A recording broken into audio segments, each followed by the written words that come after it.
5 seconds. Mr. Deputy Speaker, sir, I am very happy that the Honorable Member has brought this bill before this Honorable House. Last time in the year 1984, when the same kind of bill was brought here, though I was present at that time, I could not participate in the debate when the Honorable Law Minister intervened.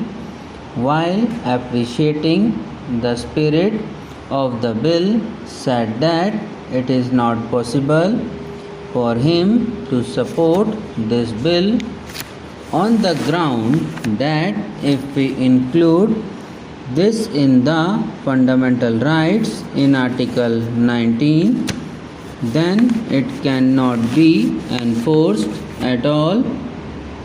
He added that we must make a law which is enforceable, and there is no use in passing all sorts of laws which are not in a position to implement. That was his line of argument, and I think that was the correct line. I also appreciate the spirit of this bill. We know that this is a gigantic problem in this country. It is most unfortunate that 60 years after independence, we are not in a position to provide jobs to our young people. This is the reason to provide jobs to our young people. This is the reason why in many states youngsters are attracted to terrorism. It is not their fault, it is our fault because we are not providing jobs to them. We are not providing any assistance to them, at least to live. That is why these youths are misguided by some people because of economic pressures. They are being attracted to these things and they are joining such movements. It is a very fundamental issue when we are thinking of terrorism or any other problem. It is also a law and order problem. Ultimately, an economic problem is also a law and order problem.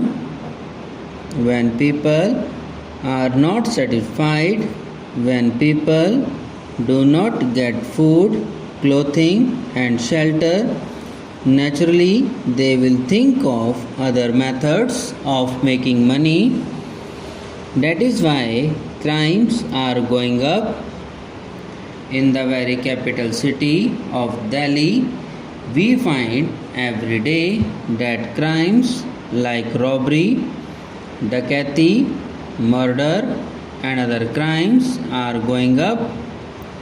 So it is very essential for us, for the government, to see how best we tackle this problem.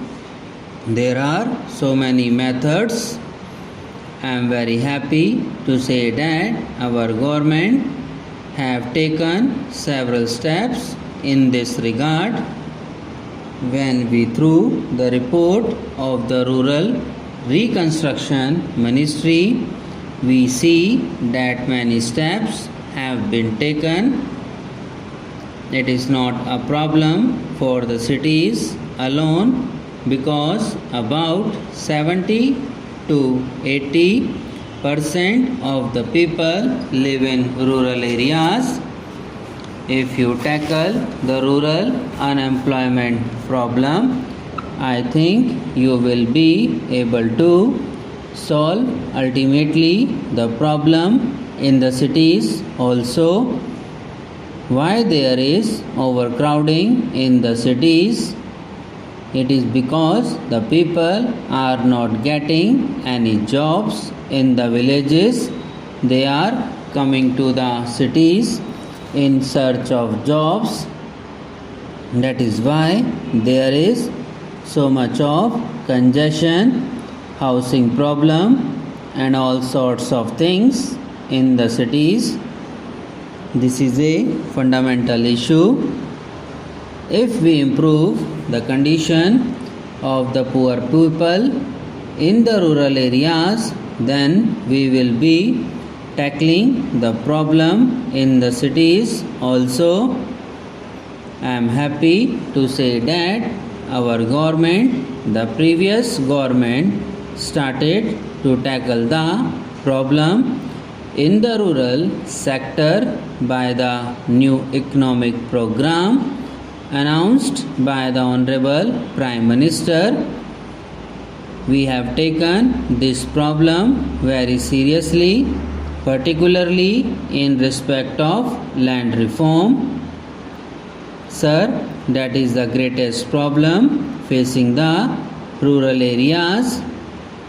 Some people are owning thousands of acres. Of course, after the land reforms, the number of acres is reduced, but still there are certain problems now. Some people, in order to avoid this act, distribute land in the name of some people, but actually they are cultivating the entire land as Benami. This is called Benami. So that problem is also there. That is why I urge upon Honorable Law Minister, his predecessor also could not do anything while appreciating the spirit of the bill, because it involves rupees 200 crores. The burden may be more than rupees 200 crores. It may be a few thousand crores of rupees. With this amount of rupees 200 crores, you will not be able to provide employment to all the people. This amount will not be sufficient. The land reforms must be taken up very seriously. If you tackle this problem, I think you will be able to solve the problem of unemployment to some extent. The poorer people, who are the agricultural laborers, the Harijans, and backward people, who are the laborers of the landlords, should be given the land about 4 or 5 acres each. After giving this land, if you provide water, electricity, and other inputs, then I think they will be able to not only to cultivate that land but also raise their income sufficiently. In that way, we will be solving this problem. Apart from that, after the land reforms, when they get 4 or 5 acres of land, these poor people can also promote dairy farms, poultry farms, and grow all sorts of vegetables also. Subscribe now and press the bell icon. Never miss an update.